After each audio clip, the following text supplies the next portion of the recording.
Well, greetings everyone. We are here and we are ready and raring to go. Wednesday edition, New Hope Radio. Thank you for coming on board. Coming your way through 1590 on the AM dial, WARV. Also WARV.net if you want to stream online. Or on Facebook at newhopecc.tv. Click on Facebook. And we are there. Our host Aaron is here. He's there, I should say. He's there waiting to greet you and meet you on Facebook and keep the conversation going.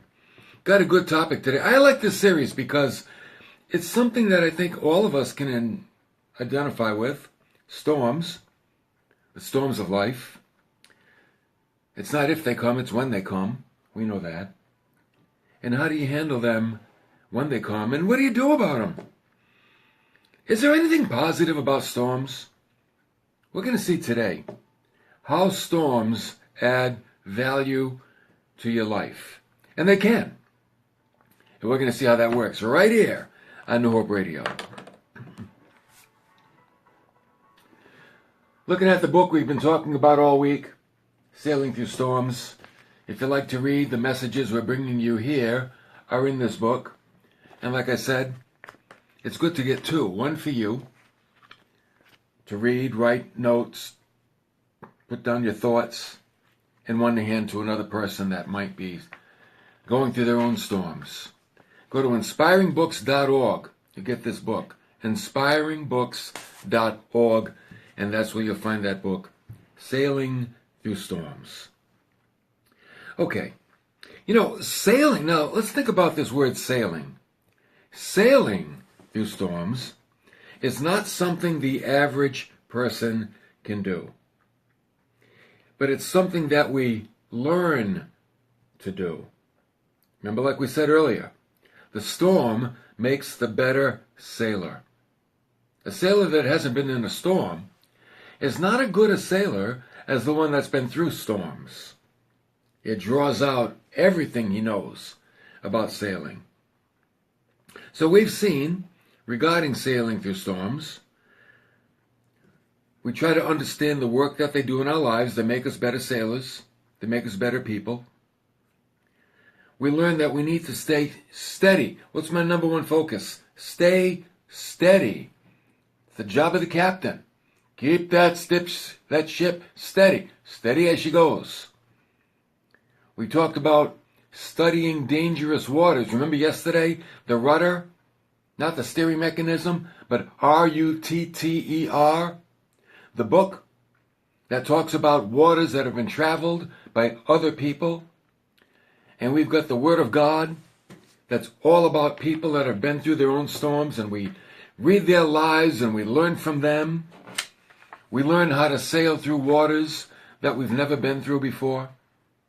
Today, I want us to see something that we rarely consider, if ever, and that is that storms do add value to your life. They do. I know, you scratch your head and you're like, what good can a storm be? Storms can add value to your life. I want to read you an account by a man named Louis Albert Banks. Okay? Louis Albert Banks. And here's what he said. He said, a gentleman writing about the breaking up of old ships recently said that it is not the age alone which improves the quality of the fiber and the wood of an old vessel. He said, but the straining and the wrenching of the vessel by the sea, the chemical action of the bilge water, and many other kinds of cargo. He's talking about wood that comes from old ships. And he said some planks and veneers made from an old beam, which had been part of a ship 80 years ago, were exhibited a few years ago at a fashionable furniture store on Broadway in New York, and attracted much notice for the exquisite coloring and beautiful grain. He's saying the wood that came from a beam was beautiful.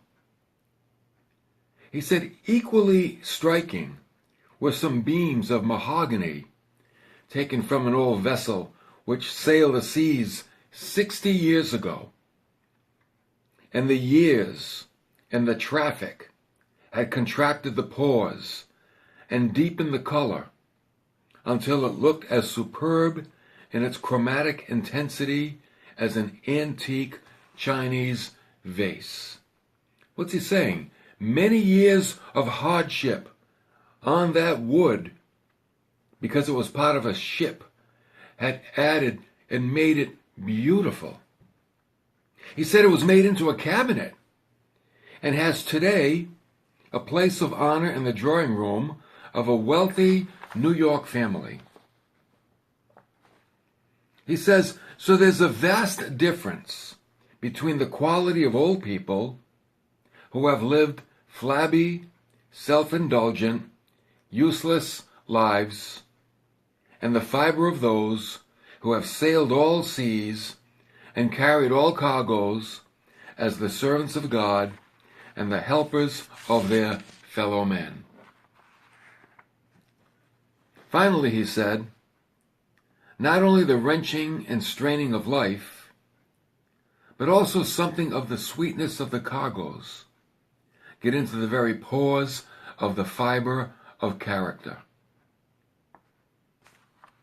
Man, I make this comparison.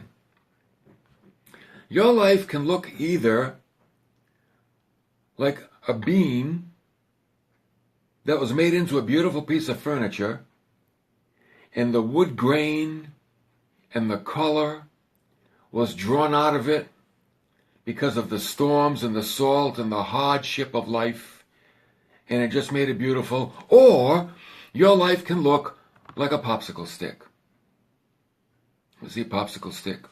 I think I've got one here. I think I have a popsicle stick right here in my Bible. Let me show you. I used to have one. There it is. Well, thank the Lord. There it is. Who knew that? I did. Your life can look like this. A popsicle stick. That's why you need to be on Facebook. But you know what a popsicle stick... You want your life to look like a popsicle stick when it's all said and done. I mean, I don't see much grain. I don't see much color. I don't see much beauty. I don't even see a popsicle. That's gone too. It's not good for much. Doesn't have any attractiveness to it at all. So, what is this man saying? He's saying, yes, life can be hard. If you retreat from the hardness of life, it'll look like this popsicle stick. If you're self-serving and self-indulgent all your life, you're going to look like this popsicle stick. But if you weather the storms and live life for others, that will add to your character, and your character will be deep and beautiful. And I'll tell you what, God will show it off. So, keeping this in mind, most people remember the story of Job. Job was a man, he was a righteous man, very wealthy, loved God, and yet he lost all of his livestock, his servants, his wealth, his children, his health. He lost everything he had. It was a terrible time in Job's life. It was like, man, storm after storm after storm until he was reduced to almost nothing. Oh, he was a vessel, all right, going through the storms. And yet, the last chapter of his story, Job chapter 42, in verse 12, you know what it tells us at the very end? The Lord blessed the latter days of Job more than his beginning. And he had 14,000 sheep and 6,000 camels, and 1,000 yoke of oxen, and 1,000 female donkeys. And he had 7 sons and 3 daughters. He got 10 new children. And in all the land, no women were found so fair as Job's daughters. And their father gave them inheritance among their brothers.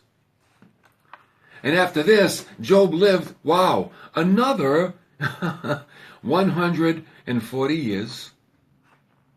And he saw his sons and his grandsons, 4 generations. And Job died, an old man and full of days. Job went through some very serious storms. But he stayed faithful. And when he came out, he was far better off than even what he was when he went into the storm.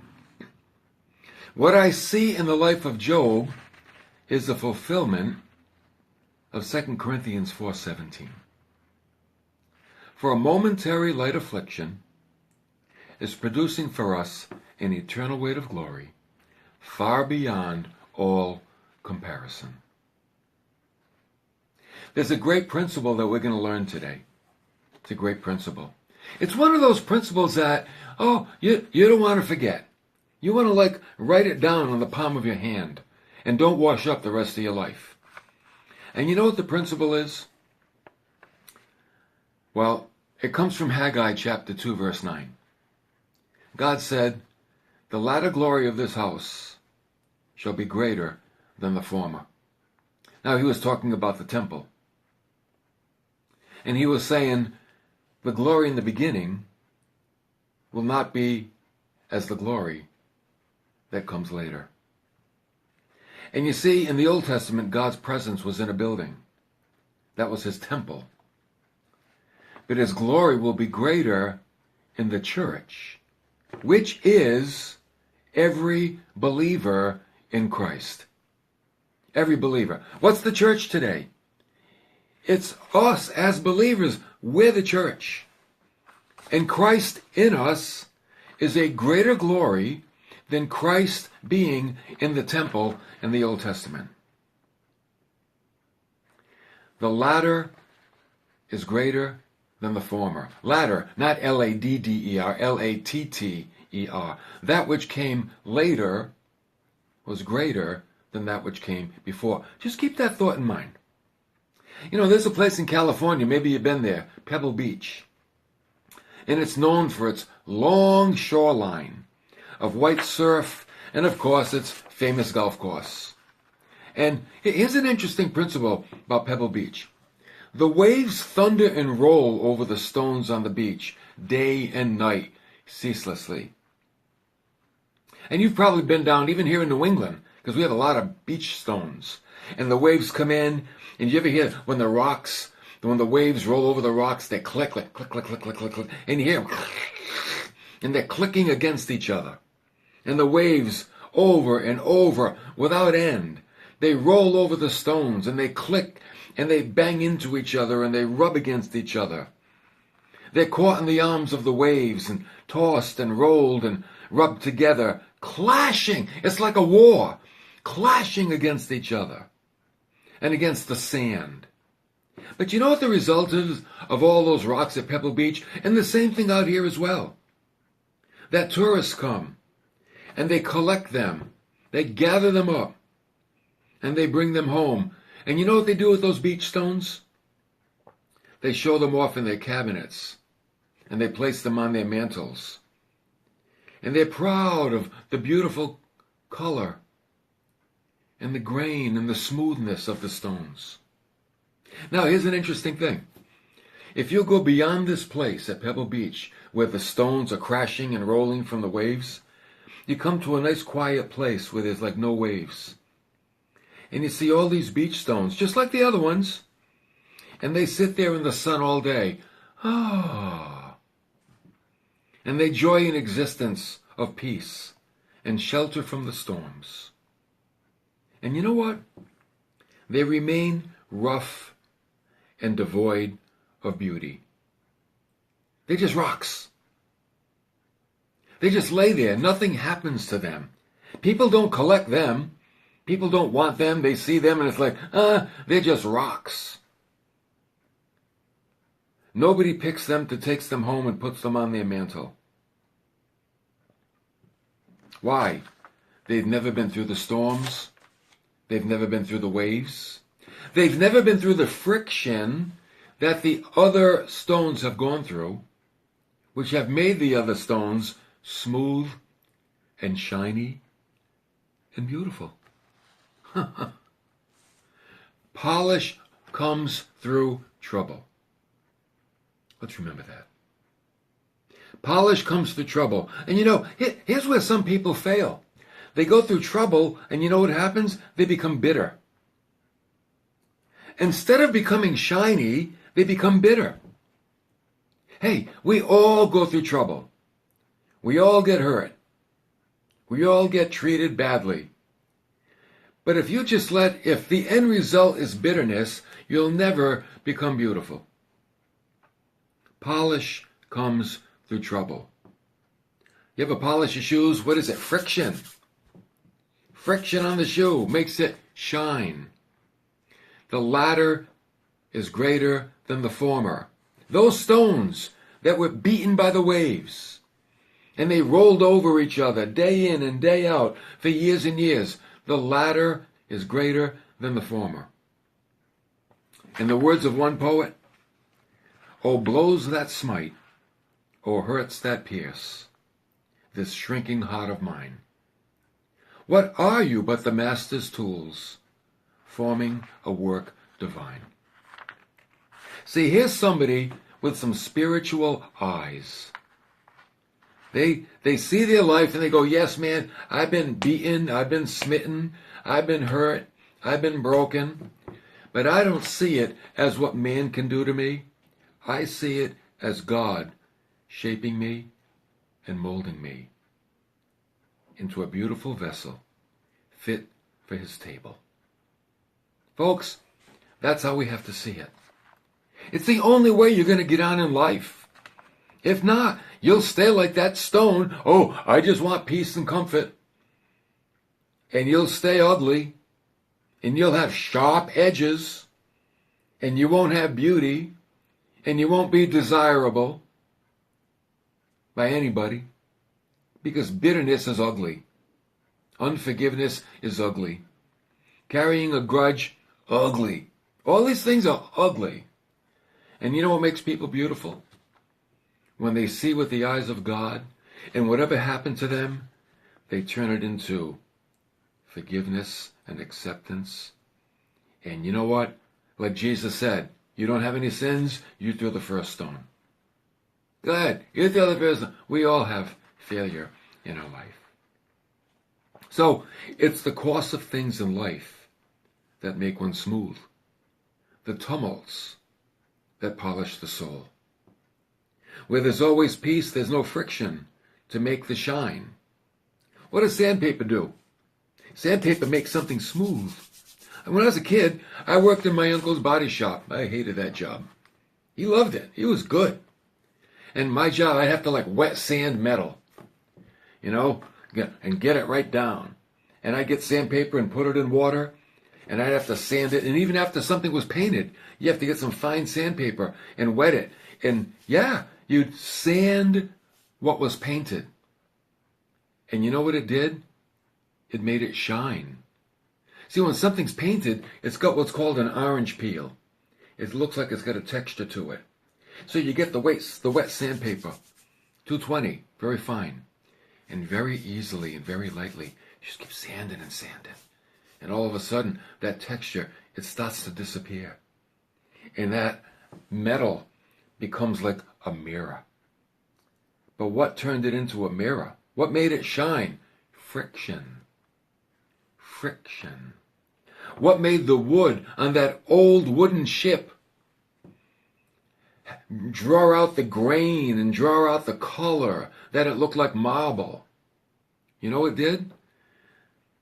Everything that hit it, the salt, the sun, the sea, the bilge, the traffic, the cargo, and it released what was inside the wood, and the wood became beautiful. And they made it into beautiful furniture.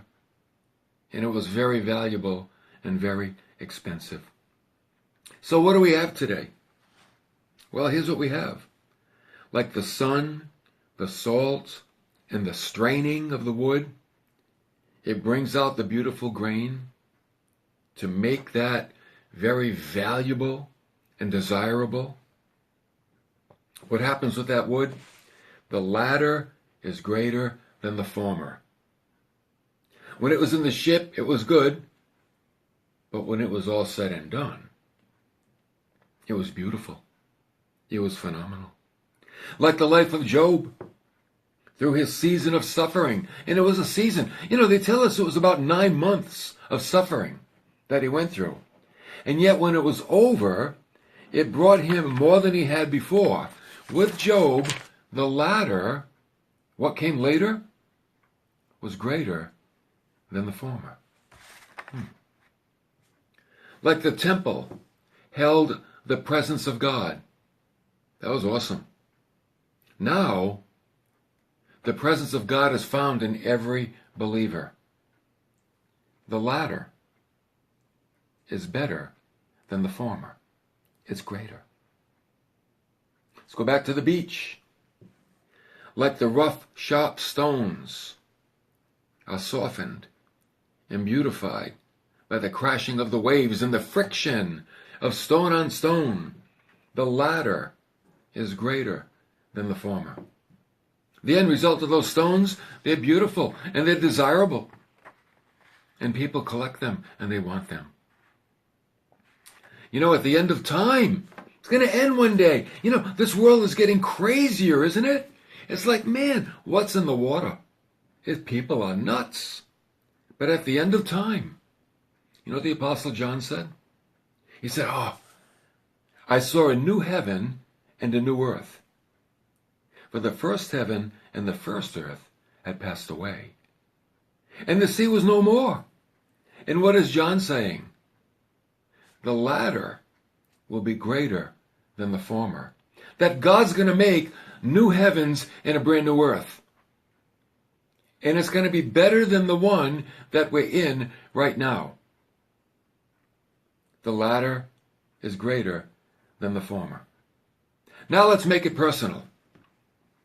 The Bible tells us in 2 Corinthians 5:17, therefore, if anyone is in Christ, he's a what?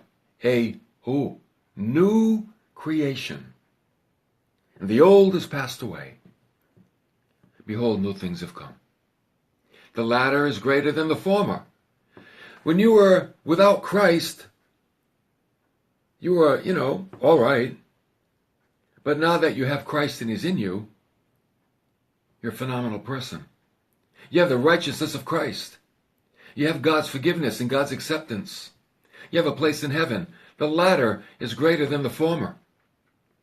So you know what Paul said to do? He said, put off the old self.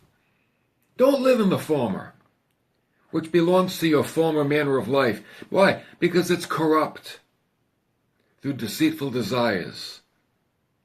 He said, be renewed in the spirit of your minds. Start to think differently. And put on, here it comes, the new self. The new self, created after the likeness of God, in true righteousness and holiness. See, when you came to Christ, God made you a brand new person. Live in it. Walk in it. If you haven't come to Christ, and you're listening to this program or watching this program, let me tell you something. You need to come to Christ. And you know what? The latter will be greater than the former. The rest of your life will be a whole lot better than what you had previously. It certainly will. I'm not saying there'll be more fun things. That's not better. Better is, oh no, you'll be like a better you. God has a better plan for your life. There's a lot of, they're like, okay, non-material better things about you. You have a new way of thinking, like Paul said. Have your mind renewed. The old way of thinking, man, that's no good. The old way of thinking is what made this world what it is today. It's a mess. Why? Because people think without God, and here's the result. Here's the result. Watch the news. People think without God. That's the result. But imagine when everybody starts thinking with God. Oh, it's totally different. It's a whole lot better. Because God is perfect. God is our creator. And we are thinking thoughts of righteousness. Thoughts of divine wisdom. Oh, it's such a better outcome. The latter is always greater than the former. If you're without Christ today, I don't care how good it is, it will not be as good as what it will be when you have Christ. That's what you need to do. You need to get Christ in your life. And if you have Christ in your life, man, you need to walk with him. Don't just settle for, I'm saved, that's good enough. No, it's not. Maybe you're going to heaven, but what are you on the earth? Don't you want to be beautiful and desirable? Don't you want to exhibit the beauty of God in your life? Of course you do. That's why we need to walk with him. Put on the new self. Be renewed in the thinking of our mind. And that all comes through the study of his word. And the humility to learn it and to abide in it. To abide in his word. To be that living sacrifice and say, okay, God, not my will, but yeah, okay, your will be done. So there's value in storms. The hard things that happen to you. Don't think there's nothing good that comes from it. Polish comes from friction. Beauty, smoothness comes from friction. If you're a person that's rough around the edges, you need some friction. And be a deep thinker and let it smooth you out. Hey, thanks for coming along today. Thank you, everybody listening on the radio and on Facebook. Thanks for becoming part of the chat. We'll be back tomorrow to wrap up this series right here on New Hope Radio.